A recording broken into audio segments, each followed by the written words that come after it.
26 अक्टूबर 2020 मोनिका की ज़िंदगी का सबसे भयावह दिन। अभी मोनिका के पति की लाश की राख भी ठीक से ठंडी नहीं हुई थी।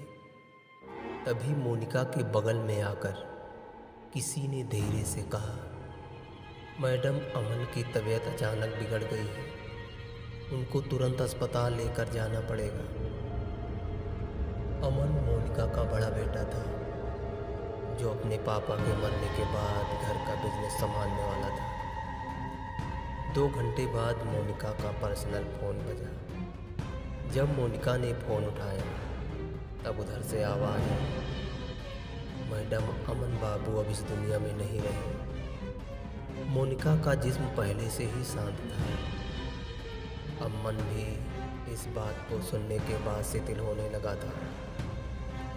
मोनिका की आंखें बेसुध हो गई और मोनिका जिंदा लाश की तरह एक जगह पर बैठी थी। तभी मोनिका के घर वाले इधर उधर भागने लगे।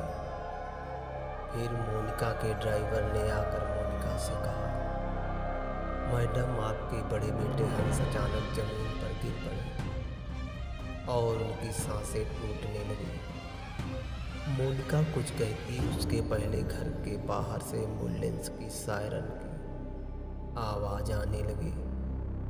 तब मोनिका ने अपने ड्राइवर से कहा, जाओ बाहर जाकर देखो, शायद अमन की डेड बॉडी आई होगी। मोनिका की बात सुनने के बाद ड्राइवर घर के बाहर जाने लगा।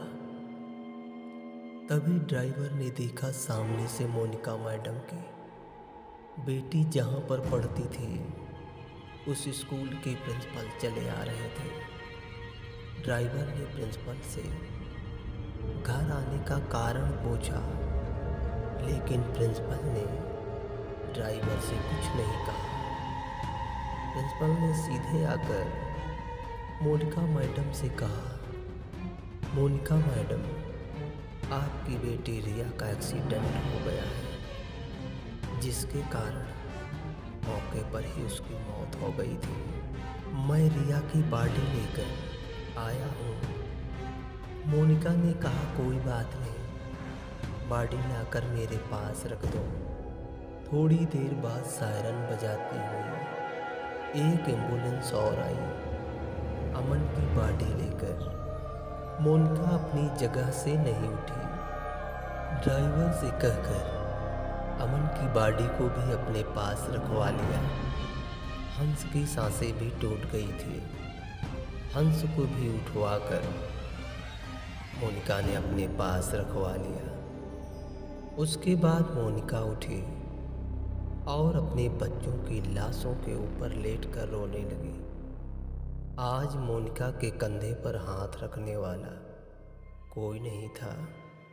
मोनिका अपने बच्चों के लिए रोती और तड़पती हुई बेहोश हो गई। जब मोनिका की आंखें खुली तब मोनिका ने देखा 3 चिता एक साथ जल रही हैं। उन चिताओं पर मोनिका अपनी ज़िंदगी और अपनी ज़िंदगी की सभी खुशियों को जलती हुई देख रही थी। मोनिका अक्सर भूत प्रेत की कहानियों को पढ़ा और सुना करती थी। इसलिए मोनिका हमेशा सोचती थी, मेरा अपना कोई मुझे किसी परछाई में दिख जाए। लेकिन मोनिका की यह इच्छा कभी पूरी नहीं हुई।